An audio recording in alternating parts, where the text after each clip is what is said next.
Le bulletin, une présentation de Multiprêt. Qui d'autre? Le bulletin se déplace cette semaine au cégep de Sherbrooke pour assister à l'entraînement des volontaires. Une équipe de volleyball Division 1 qui connaît un excellent début de saison avec une fiche de 8 victoires et seulement 3 défaites. Samedi 2 décembre, 15 h, les volontaires disputent leur prochain match contre le cégep de Saint-Jérôme. Il y a deux équipes qui se distinguent au sommet du classement général de la Division 1 au volleyball masculin. Les Titans de Limoilou, qui sont premiers avec une impressionnante fiche de 10 victoires, une seule défaite, puis les volontaires du cégep de Sherbrooke, qui occupent le deuxième rang avec 8 victoires et 3 défaites. Un début de saison qui en a surpris plusieurs, dont le nouvel entraîneur-chef de l'équipe, Samuel Baudouin. Je ne m'attendais pas nécessairement à un aussi bon. Je pense que le travail des gars a vraiment aidé. J'avais quand même 8 recrues dans mon équipe cette année, mais 8 vétérans qui avaient vécu comment gagner. Ils avaient vécu aussi des défaites importantes. Ça a permis à l'équipe, je pense, de bâtir quelque chose qu'on va pouvoir viser sur le long terme, viser vraiment sur un processus parce qu'on sait que l'objectif principal à la fin de la saison, ça reste le provincial. Donc, on a vraiment mis des balises claires. On a mis quand même des consignes qui ont permis d'atteindre nos objectifs. Puis je pense qu'overall, on a réussi à s'en sortir un peu mieux que ce qu'on pensait. Je pense que nos objectifs cette année étaient surtout basés sur le long terme, puis on vise encore une première place provinciale, mais on savait que le processus pour s'y rendre allait peut-être être un petit peu plus difficile ou plus long que l'année passée. Bien, je crois que oui. C'est sûr qu'on a une équipe plus jeune. Au début, on avait quelques matchs plus difficiles, mais aujourd'hui, on se retrouve à la position qu'on veut être, puis on va essayer d'aller prendre le top du classement. Là. Je sais pas ce que les joueurs de la région de Sherbrooke mangent, mais une chose est certaine, c'est qu'ils ont beaucoup de succès. Le Vert et Or de l'Université de Sherbrooke est classé première au pays et les volontaires sont deuxièmes au RSEQ au niveau collégial. Oui, c'est sûr que le programme, le fait qu'on soit proche de l'université, ça nous permet d'avoir des suivis avec eux, de pouvoir voir les gars de plus haut niveau, prendre l'expérience sur eux. Fait que ça nous permet de réussir, d'avoir une coche de plus, un pas d'avance. Quoi. Ouais, une équipe bien spéciale selon les observateurs. Une équipe qui a un seul objectif, les championnats provinciaux qui auront lieu les 24, 25 et 26 février prochains au cégep Lionel Groulx. Je pense que la définition de notre culture ici est vraiment faite par les athlètes à chaque année, fait qu'on s'approprie beaucoup notre définition de l'excellence, par exemple. Donc pour nous, tout le travail en dehors du gymnase est autant important que dans le gymnase, ce qui fait qu'on a une belle unité de famille au bout de la ligne puis qu'on atteint souvent tous nos objectifs.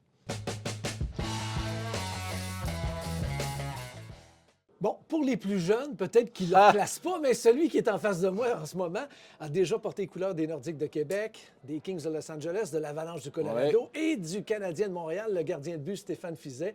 Stéphane, tu te retrouves avec les filons de Thetford Mines. C'est ta septième année. Septième ça saison. va vite, ça va vite. Écoute, j'avais des cheveux dans le temps quand j'ai commencé.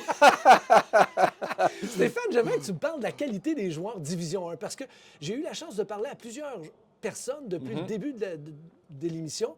Et tout le monde me dit, c'est fou comme cette ligue-là a progressé au cours des dernières années. Oui, absolument. Depuis, mettons, comme je disais tantôt, là, ça fait 7 ans que je suis ici. Là.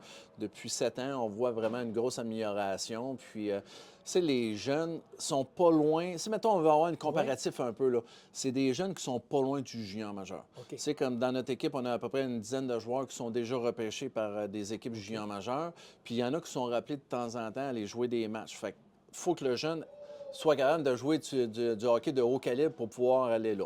Puis, c'est des jeunes qui n'ont pas nécessairement la même mentalité aussi que les autres joueurs. Nous, ici, la première chose, si tu viens ici, c'est pour les études. Puis après ça, c'est pour le hockey. Puis nous autres, on essaie de bien les encadrer. Puis on cherche des jeunes qui ont comme but de réussir à l'école aussi, mais d'atteindre l'autre niveau. Fait que on recherche justement ça, des jeunes qui veulent jouer junior majeur. Fait que nous autres, moi et Martin, on essaie de les aider le plus possible qui performent bien puis qui réussissent à atteindre leur but à un moment donné puis qui jouent junior majeur. On est quand même chanceux à tous les années, à peu près 1, 2, des fois 3 joueurs qui graduent de notre équipe qui va jouer junior majeur. Fait que pour nous autres, c'est le fun. C'est une petite tape dans le dos. Bien, ça fait juste prouver comme quoi que le calibre du collégial 3A, du collégial Division 1, anciennement collégial 3A, on se mêle encore. Fait que ça fait juste prouver comme de quoi que le calibre il est haut. Là. C'est du hockey de haut niveau. Là. Stéphane, tu as parlé de la Ligue junior majeure du Québec, mais il y a sûrement de tes joueurs qui espèrent un jour passer au niveau universitaire, peut-être même aller du côté des États-Unis dans la NCAA. Est-ce que c'est possible pour un joueur de Division 1? Absolument. Je pense que c'est le tremplin là, parfait là, pour eux autres qui veulent aller universitaire. Malheureusement, ici au Québec, on a seulement que 3 équipes. Là. C'est universitaire, Division 1. Ouais. Là, qu'est-ce qui McGill, est bien? Concordia et Trois-Rivières. C'est ça. Qu'est-ce qui est bien? Là, il commence à avoir des équipes universitaires Division 2. Fait que ça donne une autre option. Parce que la Division 1, souvent, eux autres vont aller chercher des joueurs qui ont joué dans le junior majeur et non collégial encore dans la Division 1. Peut-être qu'ils ne connaissent pas notre ligue, mais grâce à vous autres, ils vont en connaître, la maudite ligue-là. Fait que Mais oui, ils ont bu, ils veulent continuer à jouer au hockey. Parce que c'est plate, le jeune sort du cégep ici à 19 ans. Oui. Puis il n'y a plus de place où aller. Il ne peut plus jouer. Il ne peut plus jouer. Fait que faut faire connaître notre ligue. Il faut faire connaître notre produit pour, justement, puis en même temps, s'ils s'aperçoivent qu'on a un bon calibre, peut-être que les universités vont être intéressées à partir d'autres équipes. Puis là, ça va ouvrir les portes à plusieurs de nos jeunes parce que ces jeunes-là, ils mettent tellement de temps sur la patinoire puis aux études, ils méritent tellement que ça peut continuer un petit peu après. Oui, parce qu'il y a d'autres universités au Québec, entre autres, qui espèrent avoir une concession Division 1 universitaire. Ouais. C'est une autre histoire, mais on espère que ça va arriver. On parle du collégial Division 1. Les jeunes qui se présentent à Thetford Mines, on va se dire les vraies affaires, Stéphane, là, ils sont gâtés parce que ils ont un bon coach en chef. Oui. Martin Bernard, qui a plus d'une dizaine de saisons dans la Ligue junior majeure du Québec. Maintenant, ça fait 5 ans qu'il est avec les Filons. Toi, ton expérience dans la Ligue nationale de hockey, agent de joueur, maintenant avec les Filons. Écoute, vous êtes bien encadrés. Les jeunes sont bien encadrés. On essaie de bien encadrer. C'est Martin, là, pour moi j'apprends énormément de Martin. C'est Martin est coaché au-dessus de 10 ans dans la junior majeure, comme tu disais. Puis, c'est une personne vraiment incroyable. Au début, on a commencé. J'avais quand même une petite relation avec Martin quand j'étais agent de joueur. J'avais des jeunes qui jouaient pour son équipe dans le junior majeur, mais ça, on ne se connaissait pas énormément quand même. Là, maintenant, je peux dire, c'est mon chum. OK. C'est Martin, c'est mon chum. C'est une différence, ça. Oui, on ne fait pas juste coacher ensemble. Là.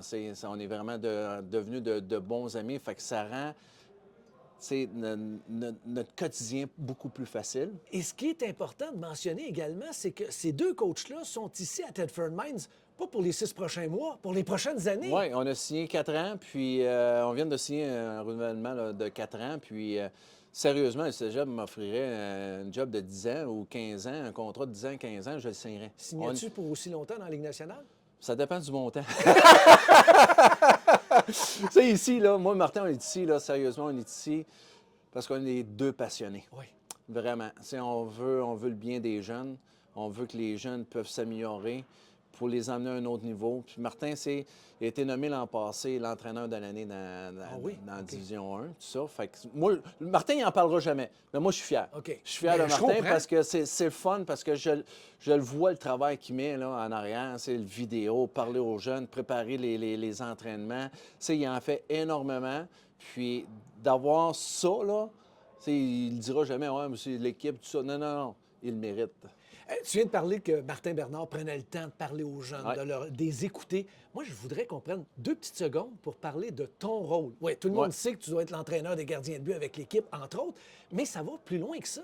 Oui, je m'occupe des gardiens, ça c'est sûr. Je m'occupe des défenseurs aussi, des avantages numériques, mais moi, c'est surtout comme l'aspect mental, psychologique. Je suis un petit peu le grand-père, le père ou le grand frère. Ça dépend c'est lequel. Il y en a qui m'appellent papy. C'est juste drôle. Mais j'ai vraiment une super relation avec les jeunes. Puis pour moi, c'est important.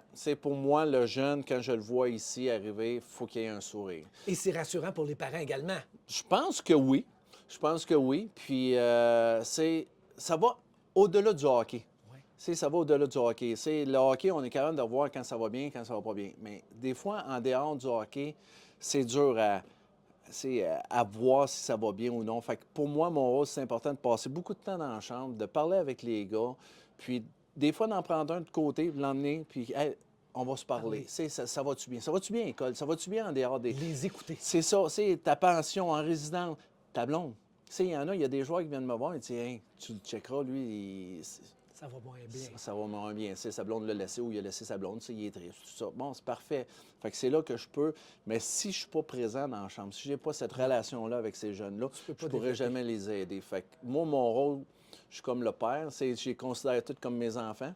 Je les traite comme ça serait. Moi, j'ai 2 filles. OK. Je les traite comme ça serait mes enfants, de la même façon. Fait que si je peux les aider, pas nécessairement juste au hockey, mais en dehors de la glace aussi, mais ma job va avoir été faite.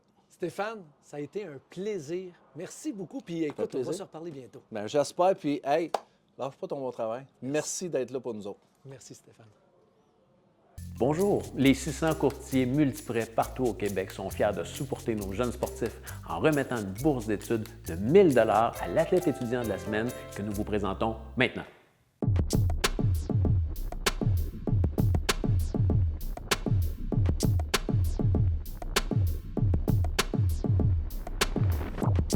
En fait, j'ai fait 7 ans de triathlon avant de commencer officiellement la course en mai dernier. Donc, c'est ma 3e année de cross-country avec le cégep, là, mais je faisais comme un mix des deux. Là. Donc, je faisais du triathlon, puis quand j'arrivais avec l'école, je faisais la saison de cross-country. Donc, j'ai complété ma 3e année cette année.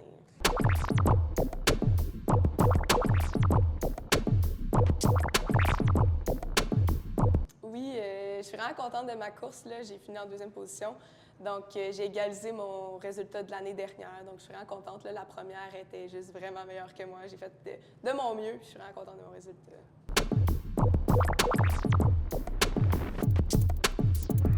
Une bonne question. Je pense que je suis juste vraiment quelqu'un de discipliné. Là. Donc, je fais ce qu'on me dit de faire. Je suis quelqu'un qui communique bien aussi. Là. Donc, au niveau de comment je me sens, c'est vraiment important de le communiquer avec les entraîneurs parce que c'est eux qui sont mieux placés pour adapter là, notre entraînement avec notre réalité. Donc, le travail, l'école, il y a des périodes qu'on peut être un peu plus fatigué. Mais ouais, ma discipline, là, je suis quelqu'un qui est organisé dans la vie puis qui trouve le moment pour bien placer mes entraînements puis avoir quand même une bonne équilibre de vie. Là.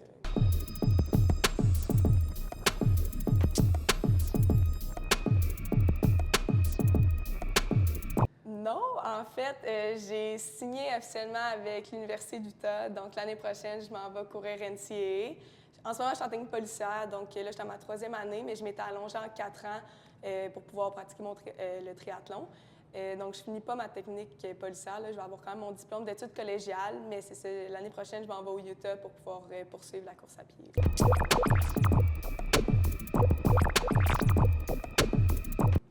Honnêtement, je pense juste que c'est une question d'opportunité. Après avoir participé au championnat du monde de cross-country en Australie en février dernier, j'ai eu quelques offres d'université. Donc, je ne l'avais jamais vraiment envisagé parce que, justement, l'Université Laval, c'est vraiment un beau programme qui ont toutes les ressources, toutes les installations qu'il faut. Le coach est excellent. Même l'équipe est vraiment formidable. Mais c'est vraiment comme des opportunités qui ne s'offrent pas à tout le monde. Donc, le fait d'avoir eu cette chance-là, je pense qu'il faut juste que je la prenne. Puis, justement, vu que je sais comment c'est à Québec, bien, je vais juste l'essayer. Le pire qui va arriver, c'est que si j'aime pas ça, je vais revenir. Mais c'est juste de pouvoir étudier en anglais, courir contre les meilleurs. Le calibre est vraiment supérieur là-bas. Donc, c'est vraiment juste pour vivre l'expérience là, que je vais là.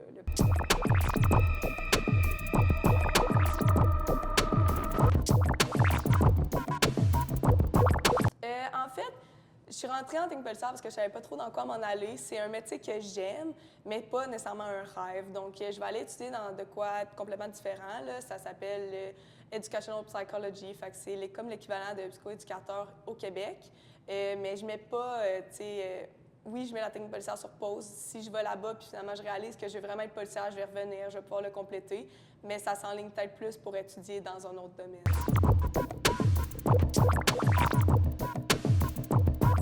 Mais c'est sûr que mon rêve, c'est de me rendre le plus loin possible en course à pied, là, autant cross-country qu'athlétisme. Donc, c'est sûr que les Jeux olympiques, ça reste toujours un rêve. Là. Mais moi, je pense que tant que ça reste sain, j'ai le goût de me rendre le plus loin possible. Puis du moment que j'aurai plus plaisir à le faire, je vais arrêter puis je vais me concentrer sur ma carrière de vie. Mais ça reste que la course, j'ai le goût de voir où est-ce que je peux me rendre le plus loin possible.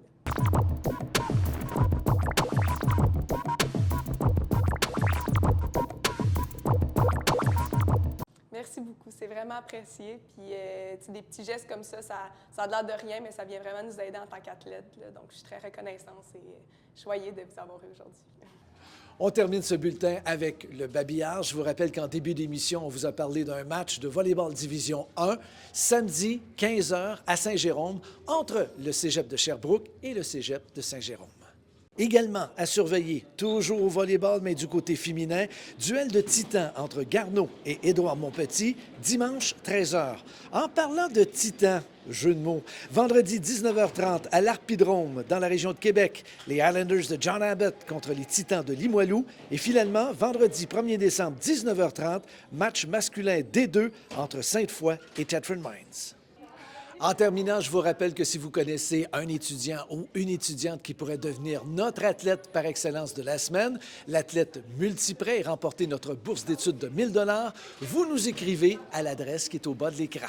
Voilà, c'est complet pour cette présentation du bulletin. Mon nom est François Bessette, au nom de toute l'équipe. Merci beaucoup et à très bientôt. Le bulletin était une présentation de Multiprêt. Qui d'autre?